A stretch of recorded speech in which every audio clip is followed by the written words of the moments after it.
Sanggar Cerita mempersembahkan Sabda Pandita Ratu.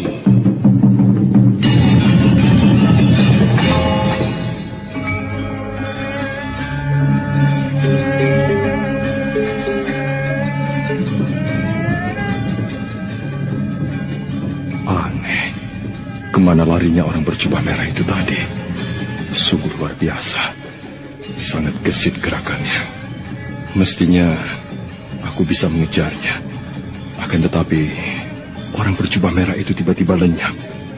Tidak banyak orang yang mampu menghilang dalam ajian penglimunan. Orang itu menghilang. Nampaknya orang itu memang dengan sengaja memancingku kemari. Lalu apa maksudnya? Apa maksudnya?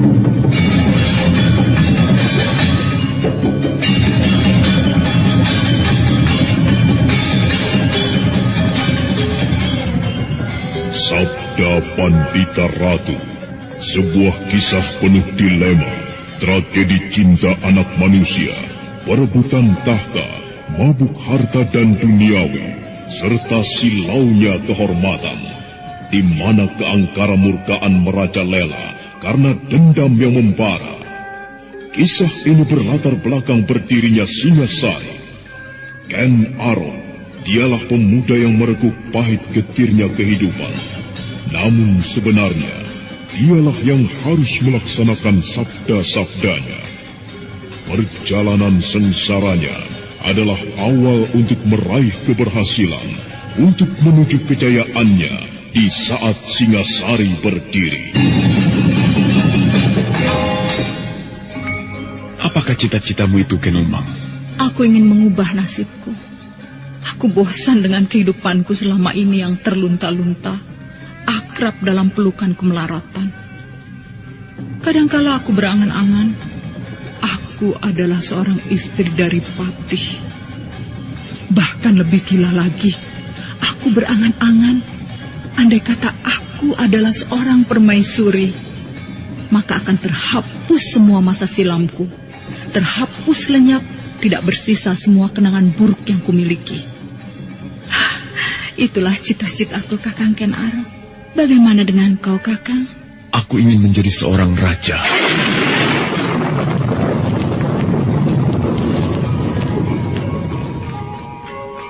Sabda Pandita Ratu.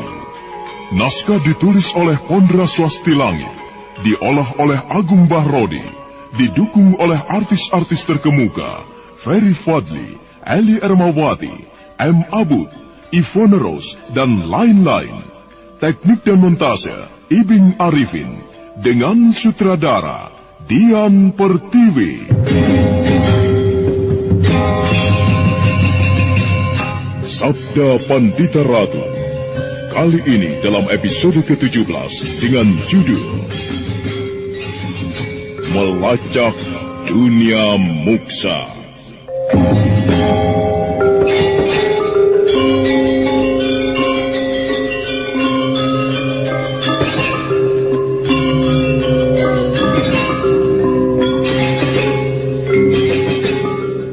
Dalam seri ke-503 ini, dengan para pemain, With Hendra sebagai Prabangkara, Ferry Fadli sebagai Kamaswara, Naryo sebagai Presima, Norman sebagai Badrawati, dan Asdi Suhastra, pengantar cerita. Wasi Presima memandang ke arah yang ditunjuk oleh Kamaswara.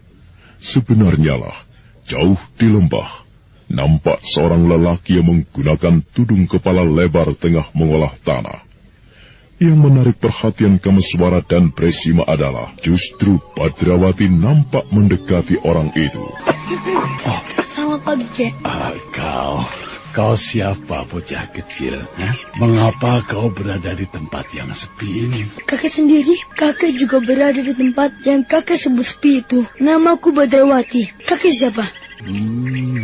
Badrawati namamu. Benar. Kau berasal dari mana? Kakek belum menjawab pertanyaanku. Sudah bertanya yang lain. Kakek siapa?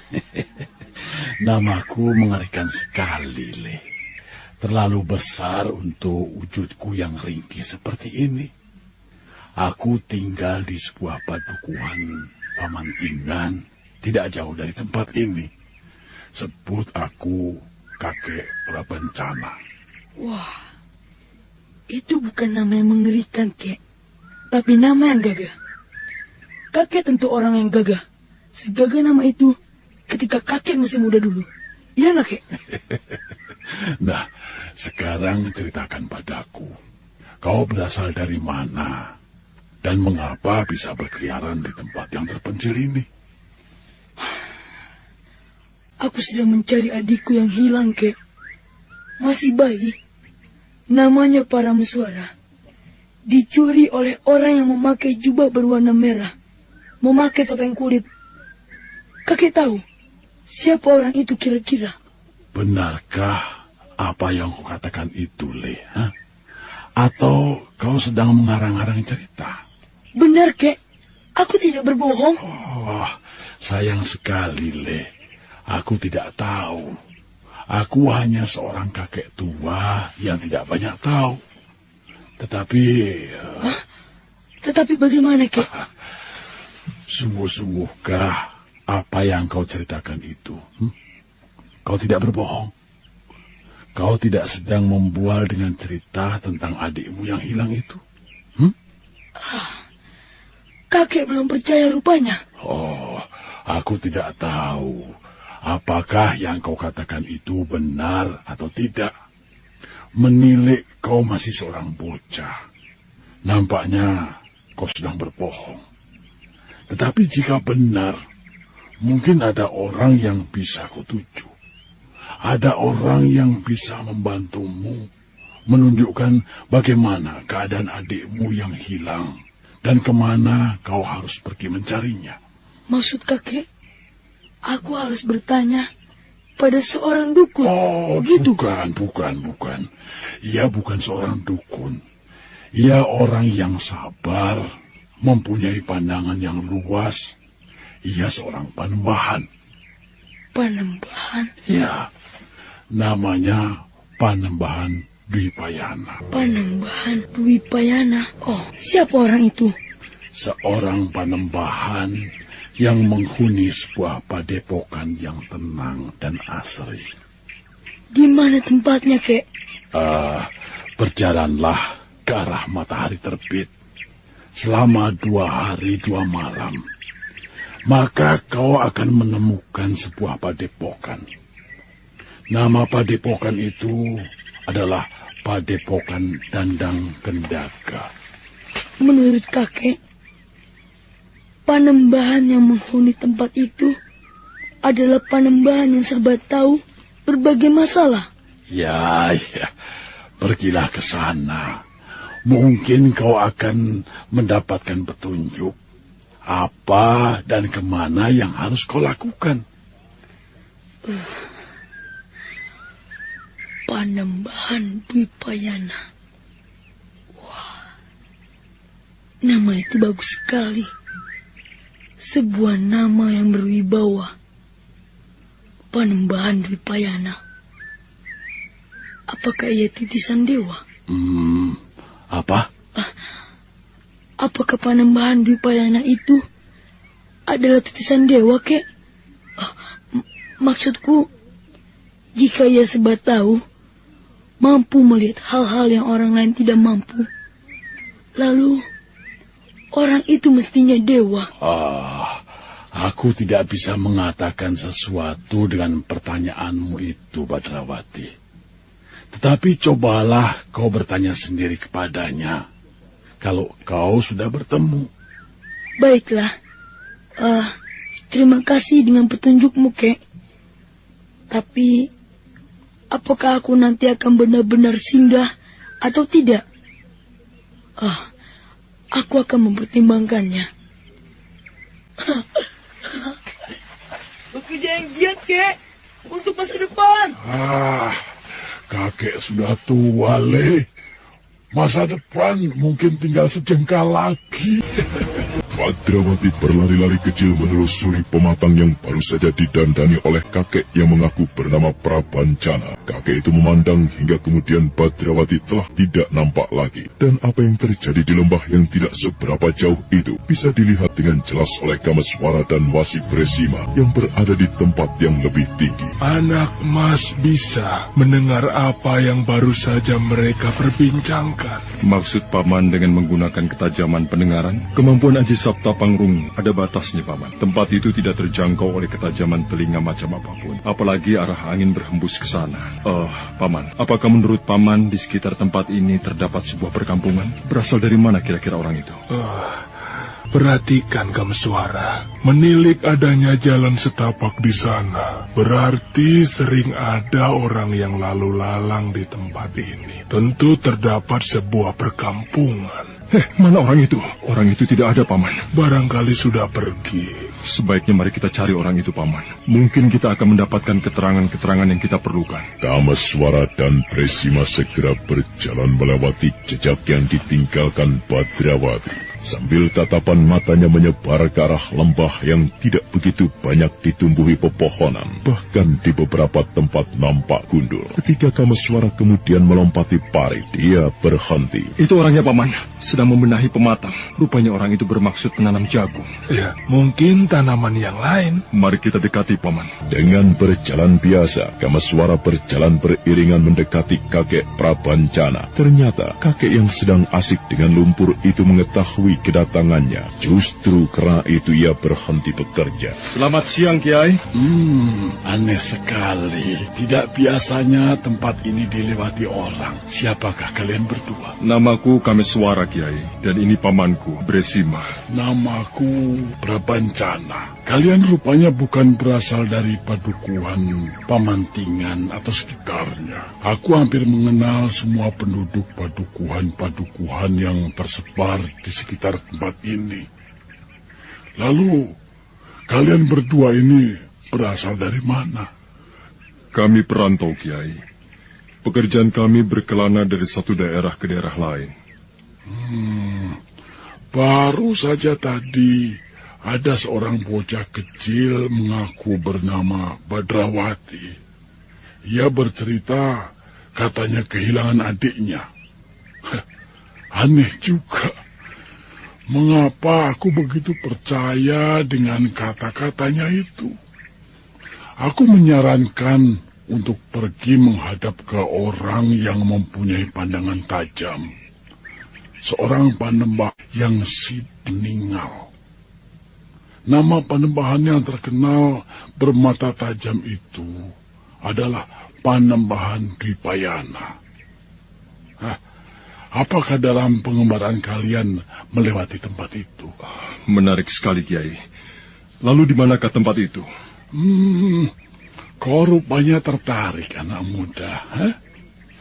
Apakah kau merasa mempunyai sebuah persoalan yang terlampau berat untuk kau atasi? Jika benar demikian, aku sarankan, pergilah ke Padepokan Dandang Kendaga. Mungkin panembahan itu bisa membantumu. Kebetulan sekali, Kiai. Memang aku sudah mengalami kesulitan, dan aku membutuhkan orang yang bersedia membantuku, atau memberi petunjuk kepadaku. Lalu, di manakah letak Padepokan Dandang Kendaga itu, Kiai? Jika kau berjalan ke arah matahari terbit, selama 2 hari 2 malam lamanya, maka kau akan menemukan padepokan itu. Sebuah padepokan yang asri. Penghuninya ramah dan menawarkan kedamaian. Selama ini, banyak sekali orang-orang yang mengalami kesulitan, menghadapi berbagai permasalahan. Mereka datang menghadap panembahan. Dan kemudian mereka kembali dengan hati yang bersih, tentram, mendapatkan siraman rohani dari sang panembahan itu. Panembahan Dwipayana. Apakah Kiai sendiri pernah bertemu dengan panembahan itu? Aku sudah tua di sana. Tenaga mudaku telah pergi entah kemana. Aku tidak kuat untuk berjalan jauh, meski barang 3 atau 4 pal jauhnya. Aku belum pernah pergi ke padepokan itu. Akan tetapi, orang-orang di padukuhanku banyak yang menghadap dan mendapatkan petunjuk. Jika demikian, sang panembahan itu benar-benar panembahan yang bermata tajam. Sidik Paningal. Kata orang begitu. Tetapi jangan kalian percaya kepadaku. Lebih baik kalian pergi untuk membuktikannya. Tetapi kalau aku boleh mengetahui, permasalahan apakah sebenarnya yang sedang kalian hadapi? Sebenarnya tidak terlampau besar, Kiai. Aku adalah orang yang sulit jodoh.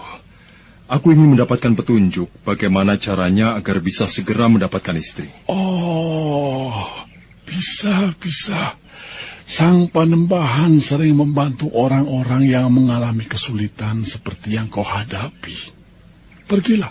Baiklah, Kiai. Terima kasih untuk petunjuk yang telah Kiai berikan kepadaku. Silakan Kiai melanjutkan pekerjaan Kiai. Kami berdua mohon diri. Saya mohon diri, Kiai. Monggo. Silakan. Sang waktu beranjak menapak. Sang Pegaskara yang bersinar cemerlang membuat udara menjadi hangat. Kameswara dan Wasi sang Bresima kembali melanjutkan perjalanan. Kameswara nampak diam tidak berbicara, tetapi pikirannya terus berputar dan berputar, melebihi cepatnya putaran cakra manggilingan. Paman, bagaimana, anak mas? Bagaimana pendapat Paman tentang kisah panembahan itu? Apakah kita perlu menghadap untuk mendapatkan petunjuk? Anak mas tertarik dengan kisah tentang panembahan itu. Benar, Paman. Siapa tahu apa yang dikatakan oleh Kiai Prabancana itu benar. Bahwa ada seorang panembahan yang berpandangan tajam yang bisa membantu memberi petunjuk kepadaku. Tidak ada salahnya untuk dicoba, anak mas. Tetapi ada sesuatu yang aku pikirkan. Tidakkah anak mas merasakan adanya sesuatu yang tidak wajar? Tentang apa, Paman? Tentang orang itu, Kiai Prabancana. Apanya yang aneh? Apakah kemunculannya itu adalah sebuah kebetulan? Atau memang dengan sengaja menemui kita dan memancing kita agar datang ke padepokan Dandang Kendaga itu? Begitu. Benar, anak mas. Kita kembali, Paman. Kembali kemana? Kita kembali ke tempat Kiai Prabancana tadi. Kita harus cepat. Tidak hanya sekedar berjalan. Mari, Paman. Orang itu sudah tidak ada. Mestinya, jika orang itu pulang, pasti masih belum seberapa jauh dari tempat ini. Ternyata ada rahasia yang menyelubungi orang itu. Nampaknya, ia memang dengan sengaja memancing kita untuk datang ke padepokan yang bernama Dandang Kendaga itu. Barangkali kita perlu mengaduk tempat ini, Kameswara. Siapa tahu masih mungkin untuk menemukan orang itu. Baik, mari kita periksa. Mungkin terdapat jejak ke arah mana orang itu berjalan. Dengan seksama, Kameswara dan Wasi Bresima memeriksa tempat di mana sebelumnya dia telah bertemu dengan lelaki tua yang bernama Kiai Prabancana. Namun Kameswara ternyata tidak menemukan jejak kemana orang itu pergi. Paman menemukan sesuatu? Tidak, Mas. Sama, aku juga tidak menemukan jejak apapun. Orang itu seperti lenyap di telan tanah. Jangan-jangan... Bagaimana, Paman? Apa yang diceritakannya mengenai padukuhan yang berada di sekitar tempat ini sebenarnya tidak ada. Menarik sekali. Aku yakin bahwa orang itu menyembunyikan sesuatu. Atau boleh jadi ia mengetahui di mana anakku berada. Nampaknya kita tidak mempunyai pilihan lain kecuali kembali ke arah semula, menuju ke arah matahari terbit untuk menemukan padepokan yang bernama Dandang Kendaga itu. Iya, Paman Wasi Bresima benar. Mari, Paman, kita kembali. Demikianlah sang surya yang bergerak menuju senja Lembayu menandai terus bergeraknya sang waktu. Baik Kameswara dan Wasi Bresima sibuk dengan angan-angannya sendiri. Mereka terus berjalan ke arah timur, dan tepat ketika matahari menyentuh permukaan cakrawala di batas langit, kedua orang itu memasuki sebuah perkampungan yang pernah mereka lewati. Apakah kita perlu singgah di perkampungan itu, Tuan Amas, apa tidak sebaiknya kita tidak perlu berhenti? Kita terus berjalan. Kita tidak perlu berhenti, Paman. Bahkan kita harus mempercepat perjalanan. Aku masih memiliki sejumlah uang dari Kang Bo Ayu Kentratus yang mungkin bisa dipergunakan untuk membeli 2 ekor kuda. Baiklah, Nak Mas. Dengan berkuda perjalanan kita memang akan lebih cepat. Demikianlah dengan berbekal keterangan yang diperoleh dari salah seorang penduduk, Kamaswara dan Wasi Presima telah berada di rumah penjual kuda. Pedagang kuda itu merasa gembira karena Kamaswara membeli 2 ekor kudanya dengan tanpa menawar. Sebenarnya akan pergi kemanakah Kisanak berdua? Kami akan menuju ke sebuah padepokan, Kisanak. Orang menyebutnya sebagai padepokan Dandang Kendaga, di mana di sana tinggal seorang panembahan. Apakah Kisanak pernah mendengar nama padepokan itu? Padepokan Dandang Kendaga adalah padepokan yang dikenal banyak orang Kisanak. Tak seorang pun dari penduduk padukuhan kecil ini yang belum mendengar nama Panembahan Dwipayana. Panembahan yang welas asih, selalu menolong siapapun yang membutuhkan pertolongan dengan tanpa pamrih apapun. Benar, Kisanak. Dan kesanalah tujuan kami saat ini. Kalau boleh mengetahui, untuk urusan apakah Kisanak ke sana? Kemonakanku ini sakit. Barangkali Bapak Panembahan itu berkenan menyembuhkannya. Oh, sakit. Kelihatannya waras wiris. Saat ini aku sedang sehat, Paman. Namun jika penyakitku kumat, aku lupa segalanya. Aku tidak ingat apapun. Oh, penyakit apakah itu Kisanak? Ayan. Penyakit itu, wah. Kenapa, Paman? Apakah Panembahan itu tidak bisa menyembuhkan? Bisa, tentu bisa Kisanak. Aku yakin Panembahan itu memiliki ilmu pengetahuan baik, pengetahuan kasar, ataupun pengetahuan halus. Termasuk juga ilmu-ilmu pengobatan. Sudahlah, berangkatlah. Iya. Terima kasih atas keterangannya, Kisanak.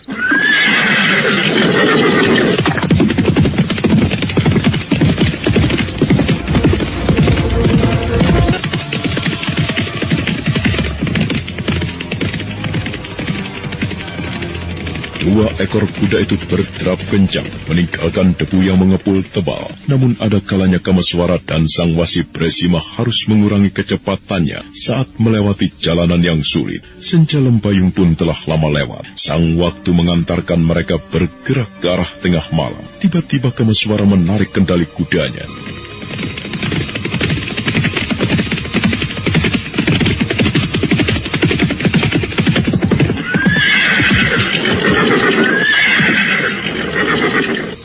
Ada apa, Nak Mas? Api, Paman. Mana? Itu di sana. Apa kita perlu mengetahui siapa yang membuat api di tempat itu? Iya, mari, Paman. Kita ikat saja di sini, Paman Wasi, agar kehadiran kita tidak diketahui. Pada jarak yang masih jauh, Kamaswara dan Wasi Presima mengikat kedua ekor kuda yang baru dibeli itu pada sebatang pohon. Dengan mengendap-endap, kedua orang itu mendekati cahaya api. Dan ketika akhirnya mereka semakin dekat, Kamaswara terkejut. Candi. Bukankah itu candi, Paman Wasi? Iya. Sebuah candi yang kecil saja. Dan ada seorang Brahmana yang sedang bersemadi. Aku kira orang yang sedang menghangatkan diri di dekat api. Bukankah itu Bapak Brahmana Logawe? Kamaswara dan Sang Wasi Presima bergegas mendekat. Akhirnya mereka melihat bahwa yang nampak bersemadi di dekat candi, diterangi cahaya api dan bulan, adalah benar Brahmana Logawe. Benar-benar Bapak Brahmana Logawe, Paman Wasi. Beliau sedang bersemadi. Iya, kita mendekat, Anak Mas. Tetapi jangan kita usik ketenangan semadinya. Kita tunggu sampai wudar sendiri. Iya, mari, Paman. Kamaswara dan Wasi Presima melangkah mendekat. Mereka kemudian duduk bersila di dekat perapian. Baik Kamaswara dan Wasi Presima tidak berbicara apapun. Bahkan bagaikan bersepakat, kedua orang itu kemudian juga menenangkan diri, memusatkan keheningan hati dalam sebuah semadi. Sang waktu terus bergerak menuju ke arah fajar. Ketika cahaya pagi semburat di langit timur, Brahmana Logawe membuka matanya. Brahmana Logawe tersenyum ketika melihat Kamaswara dan Wasi Presima berada di dekat perapian yang telah padam. Bangunlah, anak Mas Kamaswara. Adewasi Bresima, langit di timur sudah terang. Seperti mimpi rasanya saat aku terbangun dari tidur, menemukan anak Mas Kameswara dan Adewasi Bresima telah berada di sini. Hyang Batara Agung rupanya mendengar apa yang aku inginkan. Dalam aku berangkat tidur, aku memohon kepada Hyang Batara Agung untuk bertemu dengan anak Mas Kameswara dan Adewasi Bresima. Permohonanku itu telah dikabulkan. Pantas, rupanya kita berdua tengah terperangkap dalam ajian puter giling anak Mas Kameswara. Benar, Paman. Ketika kita berjalan, tiba-tiba awan aneh menyergap kita. Kita diputar hingga kehilangan kesadaran. Dan saat kembali sadar diri, kita telah berada di sini. Ya, seperti dalam kisah pewayangan, ketika Narasoma di masa muda diputer giling oleh seorang begawan bernama Bagaspati yang melakukannya karena tangis anak gadisnya yang ingin bersuamikan Narasoma. Bukankah demikian anak Mas Kameswara? Iya, benar, Paman. Entah akan terulang lagikah kisah itu sekarang? Benar-benar sebuah pertemuan yang aneh. Dalam keadaan yang tidak menentu, mereka masih sempat bercanda. Namun beberapa saat kemudian, percakapan yang terjadi meningkat serius. Baik Kameswara maupun Brahmana Loh Gawe serta Wasi Bresima kehilangan senyumnya pada saat mereka saling bertukar cerita. Saudara pendengar, untuk mengetahui jawabannya, ikutilah kelanjutan kisah ini dalam seri berikutnya. Sampai jumpa.